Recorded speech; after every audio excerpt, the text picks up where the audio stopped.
if they're wanting a player in return, that's one that the Broncos could potentially do. And also, when you look at Justin Simmons and Budda Baker, you'd by far have the highest paid safety room in the NFL with those two.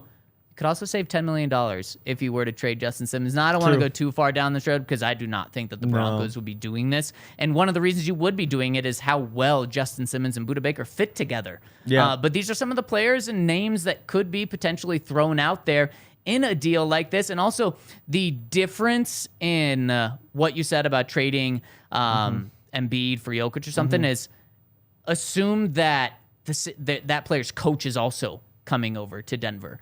Like if it's broke, if it's not broke, don't fix it.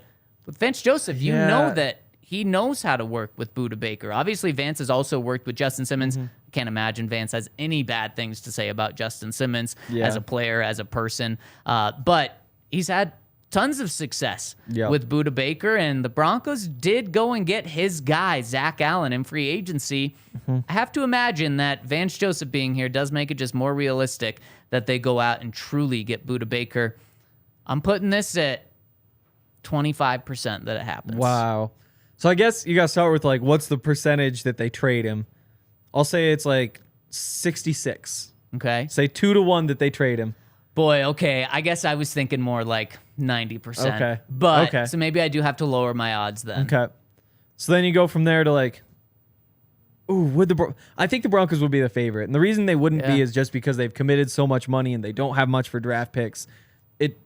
Buying more seems like it would be kind of unlikely. But there's also the fact that they keep going out and buying and buying and buying. Right. And there's no reason to think that they're just going to stop now. Like, why couldn't they fit one more guy in? Yeah. So I think it'd be fair for them to be at least like top 3 in the odds. So if there's 66, I'll say there's 13% chance. 13%? 13. And that's going to be the highest from any team.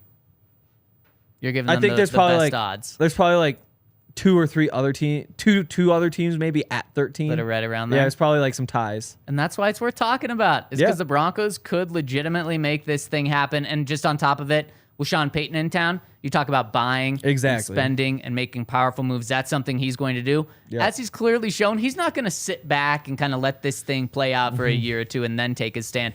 He's doing it right now.